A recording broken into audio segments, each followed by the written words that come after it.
Good morning, students. Today we are going to discuss in detail the prepositions of the place after the prepositions of time, position, and moment and direction. Dear students, in the previous class we have discussed about some prepositions which are used to show the place and direction.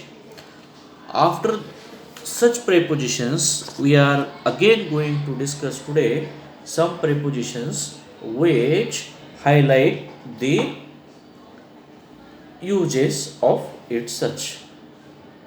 Dear friends, today in lecture number 30, we are going to see some prepositions of place in short.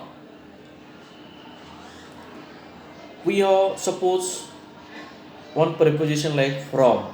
Initially, we have discussed the same preposition from and since and for to show the time, and now we are again going to discuss the preposition from for the use of place.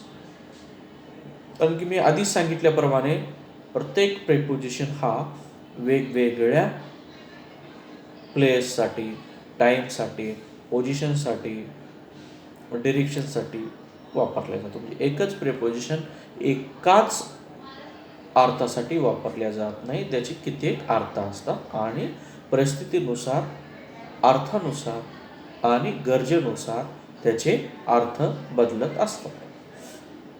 Dear friends, we have one preposition like from. From means the place where it start. From म्हणजे काय, कुठं वापरतो आपण from?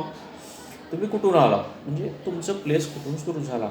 Means from where your journey start, from where you come, means that कुठून तुम्ही आलात. From your study journey starts, आणि त्याच वेळेस तुम्ही कुठून आलात त्यासाठी आपण एक बिगिनिंग पॉईंटसाठी आपण प्रेपोजिशन वापरतो. For example, if I ask you, do you come from Tokyo? From where you come? You simply answer, I came from India. If you go in the foreign land, if somebody asks you from where you came, at that time you simply say, I came from India. If you came from your native village, you simply say, I came from so and so Aurangabad. I came from Aurangabad. If your journey starts, you are going to Delhi and you started your journey from Nanded, you simply say, I came from Nanded, I am going to Delhi. So that entry point or the place where it starts, जिथून place सुरुवात होतं, मग प्रवासाचा असो किंवा तुमचं native असो, हे दाखवण्यासाठी आपण थोडक्यामध्ये फ्रॉमचा उपयोग करतो. आता त्याच पद्धतीनं एखादं प्लेस दाखवण्यासाठी त्यालाच आपण in front of, opposite of हे सुद्धा प्रेपोजिशन्स वापरतो. इन फ्रंट ऑफ म्हणजे इन फ्रंट ऑफ आणि अपोजिट ऑफ, च्या समोर आणि च्या विरोध बाजूला. इन फ्रंट ऑफ म्हणजे the part that is in the direction it faces. In front of म्हणजे आपल्या बाजूला जे आहे ते, आपल्या समोर म्हणजे आपल्या चेहऱ्याच्या जे समोर असेल. अपोजिट म्हणजे दुसऱ्या बाजूला असेल. तशा पद्धतीनं in front of our house is in front of the supermarket. आपण कसा ॲड्रेस देण्यासाठी आपण काय म्हणतो, तुमचं च्या समोर आहे, म्हणजे त्याचा चेहरा आणि तुमचा चेहरा एकमेकाला समोरासमोर आहे, म्हणून आपण काय म्हणतो, my house is or I am stand in front of you. I was in front of you but you have not seen me. मी तुमच्या समोरच होतो पण तुम्ही मला बघितलं नाही.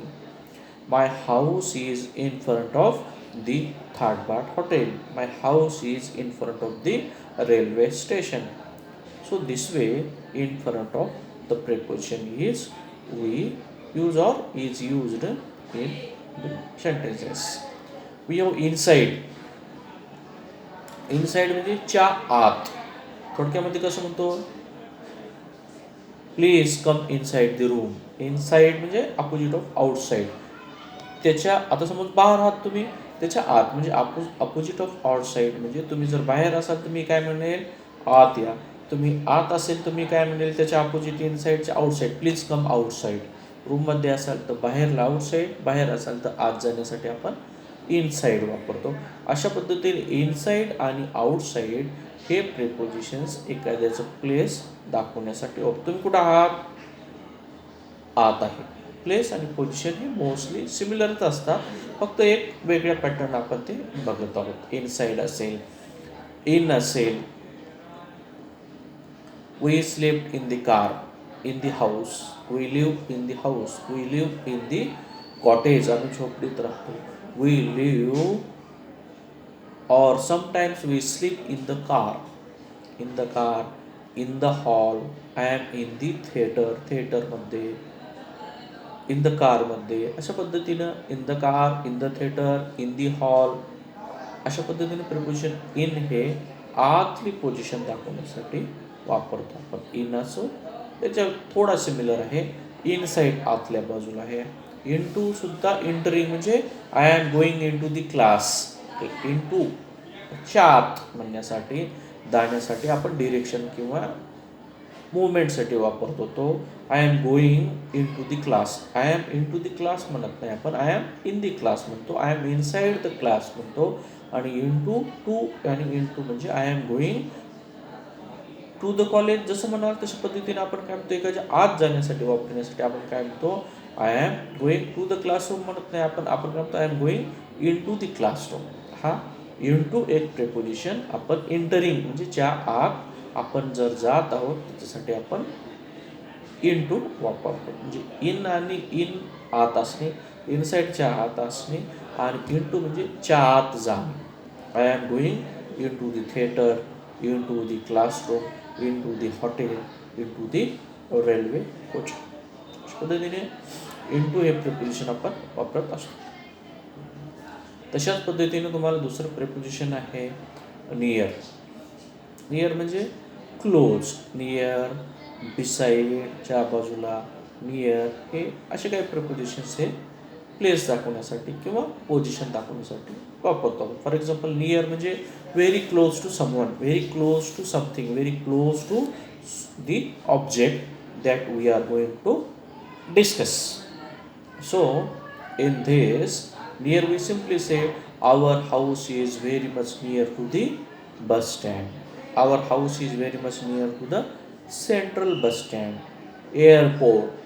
Like this, near means I am very much near to you. मी तुमच्या फार जवळ आहे. आमचं घर सुद्धा स्टेशन जवळ आहे. नियर थोड्या अंतरावर किंवा अगदी जवळ. इथं आपण काय करतो, नियर प्रिपोजिशन वापरतो. नेक्स्ट टू म्हणजे बिसाईड, च्या बाजूला वापरण्यासाठी आपण काय करतो, नेक्स्ट टू प्रिपोजिशन करतो. Our house is next to. Next to means we say beside. आता जसं आपण नियर म्हणलं तशाच पद्धतीने बिसाईड हे प्रिपोजिशन सुद्धा आपण वापरतो. म्हणून our house is beside or next to the central bus stand or next to the airport. मग near, next to, beside, close. I am very close to you, or my house is very close to the railway station. Near, close, beside, next to. All these prepositions are used to show the close distance of something. Very little distance of something. We use these prepositions. After this, in, into, inside, in front of, from, near, beside, next to, we are going to move towards the prepositions like on. We have seen it in the preposition of time and in the preposition of position also. And on, point of, is seen as a point on a line. For example, we were on the way from Paris to Rome. On the वे म्हणजे place कुठं आहे, on the वे म्हणजे आम्ही रस्त्यातच आहोत. आपण जसं म्हणतो, for example मला कोणी विचारलं कुठे आहात, तुम्हाला पोहोचायला औरंगाबादला किती वेळ लागेल, तुम्ही काय म्हणाल, I am on the way, I will very moment or in the very next moment I will come to you. I am on the way. जर तुम्ही कॉलेजहून घरी येत असाल, कोणी विचारलं तुम्ही कुठं आहात, तुम्ही काय म्हणाल? रस्ता इकडे तिकडे बघत नाही, गाडी चालवत असताना तुम्ही सिम्पली म्हणाल I am on the way. मग तुम्ही लक्षात याल की त्यांना यायला 5 मिनटं लागतात, म्हणजे ते रस्त्यामध्ये आहेत. He is on the way. On is seen as a point on a line, म्हणजे to show just a point of something, and that is we use the preposition like on. We simply say I am on the way, I am on the road, I am on the so and so, I am on the terrace, where are you, I am looking to you. You simply say look at the upside, I am on the terrace, I am on the tree, I am on the way. अशा पद्धतीने आपण एखाद्याचा status दाखवण्यासाठी, ते point of place दाखवण्यासाठी आपण हे prepositions हे वापरत असतो. तशाच पद्धतीने ऑन सारखं आपण ऑन टू सुद्धा वापरतो. Moving to a place, onto म्हणजे काय? ONTO. ऑन टू हे प्रिपोजिशन आपण रेअरली वापरत असतो वाक्यामध्ये, कारण त्याच्यापूर्वीच आपण स्मॉल किंवा सिम्पल प्रिपोजिशन्स हे घेत असतो. ऑन टू म्हणजे मूव्हिंग टू अ प्लेस, एखाद्या ठिकाणाकडे मूव्ह करणे. We were on the way from, for example, onto म्हणजे moving to a place. We say the cat jumped onto the roof. असा जास्त आपण सिम्पली म्हणतो the cat jumped on the roof. असं simply म्हणतो, म्हणजे the use of onto is very rare. We simply use the preposition on most of the time. Opposite तर तुम्हाला माहित आहे, just I told you about the in front of. Quite contrast or opposite of in front of is the opposite of. Opposite म्हणजे on the other side. आता एकमेकांसमोर आहे, मग दुसऱ्या बाजूला असेल, म्हणजे आतमध्ये रस्ता वगैरे असेल तर आपण ऑपोजिट म्हणतो. Simply our house is opposite of the supermarket. Opposite म्हणजे एका बाजूला तुमचं घर आहे, त्याच्या पुढच्या बाजूला म्हणजे विरोध दिशेला मध्ये रस्ता वगैरे असेल तर आपण काय म्हणतो? त्याच्यामध्ये अपोजिट म्हणतो. तुम्ही इथं थांबलास, तुम्ही पुढच्या बाजूला थांबला. अपोजिट म्हणजे एकमेकांच्या समोर आहे. असं पॉलिटिक्समध्ये विरोधी पार्टी हा शब्द मोस्टली यूज करतात. आणि हे अपोजिट टू मी म्हणजे तो माझ्या अपोजिट म्हणजे विरोध उभा टाकलेला आहे. Opposite on the other side. Suppose his party is of one side and the others party is of other side. They simply use saying that he is opposite of me, or we simply say opposite means विरोध बाजू, दुसऱ्या बाजूला other side. मग तिथं आपण हे opposite वापरतो. Our house is opposite to the supermarket. Opposite सारखंच आउट ऑफ आहे. आउट ऑफ हा शब्द आपण मोस्टली कुठं वापरतो? 100पैकी 100 मार्क. परंतु इथं काय प्लेससाठी बघतो आपण. अपोजिट म्हणजे लिव्हिंग, आउट ऑफ म्हणजे लिव्हिंग. आउट ऑफ किती मार्क पडले? आउट ऑफ म्हणजे 35पैकी 35 असो किंवा 100पैकी 100 असो. परंतु इथं आउट ऑफ म्हणजे लिव्हिंग म्हणजे सोडणे. आउट सारखा अर्थ आहे आउट ऑफचा. आउट ऑफ म्हणजे सोडणे, रिकामं करणे, जाणे, निघून. त्याला आपण आउट ऑफ म्हणतो. For example, the cat jumped out of the window. खिडकीच्या बाहेर त्यांनी उडी मारली. The cat jumped out of the window. त्यासाठी आपण हा शब्द प्रचलित वापरतो. आउट ऑफ म्हणजे च्या बाहेर, खिडकीच्या बाहेर उडी मारली. आउटसाईड म्हणजे अपोजिट ऑफ इनसाईड. इनसाईडचे अपोजिट आउटसाईड. आतली बाजू तशी बाहेरील बाजू. Can you wait outside? Can you come inside or will you wait outside? तुम्ही बाहेर वाट बघत बसाल का? Will you stop outside or will you come inside?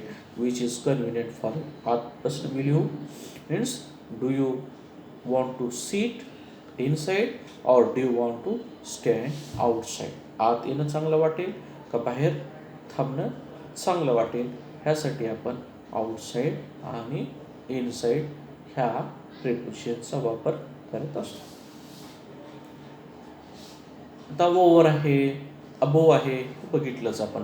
तशा पद्धतीनं एक ओव्हर आहे. ओव्हर म्हणजे अबोव, अबोव म्हणजेच ओव्हर, ऑन हे जाणं. परंतु एक पर्टिक्युलर डिस्टन्स जे की आपण फिक्स करत. जसं अबोव आपण काल बघितलं की The CCTV camera, the fan, the tube is above my head. Over म्हणजे कितीतरी वरच आहे की जे आपण एक्झॅक्टली मोजू शकत नाही. ह्याच्यासाठी आपण काय करतो, ओव्हर वापरतो. आणि फॉर एक्झाम्पल ओव्हर म्हणजे the cat jumped over the wall, the airplane flew over my head, aeroplane माझ्या डोक्याहून उडालं. The cat jumped over the wall. असे छोटे छोटे प्रेपोजिशन्स आहेत, हे आपण वेगवेगळं प्लेस किंवा पोझिशन्स किंवा डिरेक्शन दाखवण्यासाठी वापरत असतो. राऊंड आहे, राऊंड, अराऊंड बघितलं तुम्ही. राऊंड म्हणजे एक सर्कल, अराऊंड म्हणजे सुद्धा सर्कल आहे. We are sitting round the campfire. Round or around are mostly of the same meaning, and most of the time we use them as of the same uses. For around, don't move around me or don't round me. Round म्हणजे फिरणे, म्हणजे एका सर्कलमध्ये, एका वर्तुळात एखादा कुठलं शेपुटी असेल हिवाळ्यामध्ये शेकण्याचं, आपण काय म्हणतो, we seat round the campfire. एका विस्तवाचे आपण राऊंड करतो, एका मागे एक बसत नाही, कारण सगळ्यांना तो उभ हवी असते, म्हणून आपण एका राऊंड करत असतो. Through, going from one point to the other point. He is coming. आता फॉर एक्झाम्पल थ्रू बघा. थ्रू हा टुवर्ड्स, थ्रू हा मोस्टली एकाच अर्थाने वापरतो. म्हणजे going from one point to the other point, एका ठिकाणाहून दुसऱ्या ठिकाणी जाण्या, पॉईंटपासून जाण्यासाठी आपण जसं आय एम गोईंग टू तसं म्हणतो, तशा पद्धतीने you shouldn't walk through the forest. Through म्हणजे च्यातून. I have to walk through the forest, into the forest or through the forest. हे आत जाण्यासाठी आपण मोस्टली हे प्रेपोजिशन्स हे अशा पद्धतीचे आपण हे वापरत असतो. त्याच्यानंतर एक दोन असे काही प्रेपोजिशन्स आहेत की जे आपण मोस्टली, जसं मी तुम्हाला आधी सांगितलं, थ्रू म्हणजे he moving through the forest. Through हे च्या आत, from one point to the other point, हे आपण वापरतो. तशाच पद्धतीने प्रेपोजिशन्स आहेत टू, टुवर्ड्स, ॲट, जे मी मला आधीच सांगितले आहेत. त्या पद्धतीनं टुवर्ड्स आहे. Towards means in the direction, च्या डिरेक्शनने, इन दी डिरेक्शन. टुवर्ड्स हे वापरतो आपण. For example we ran towards the castle. To सुद्धा आपण वापरतो. कुठं वापरतो, I came from, or I have never been to Africa. मी आफ्रिकेला कधीच गेलो नाही. I have never been to Africa. I have never been to Delhi. मी दिल्ली कधी बघितली नाही. To. He is coming from Goa. I am going to Bombay. हे to Bombay. China to Pakistan, Bombay to Delhi. अशा पद्धतीने टू प्रिपोजिशन आपण हे मोस्टली वापरत असतो. आणि टुवर्ड्ससुद्धा त्या पद्धतीनेच आहे, च्या डिरेक्शनने, च्या दिशेने. We ran towards the castle. We ran towards the home. When we become hungry, we ran towards the home. When we are thirsty, we ran towards the water. अशा पद्धतीने टुवर्ड्स प्रिपोजिशन्स आपण वापरत असतो. त्यानंतर अंडर बघितलात, below बघितलात. Means under म्हणजे सुद्धा बिलोच्या खाली. The cat is under the table.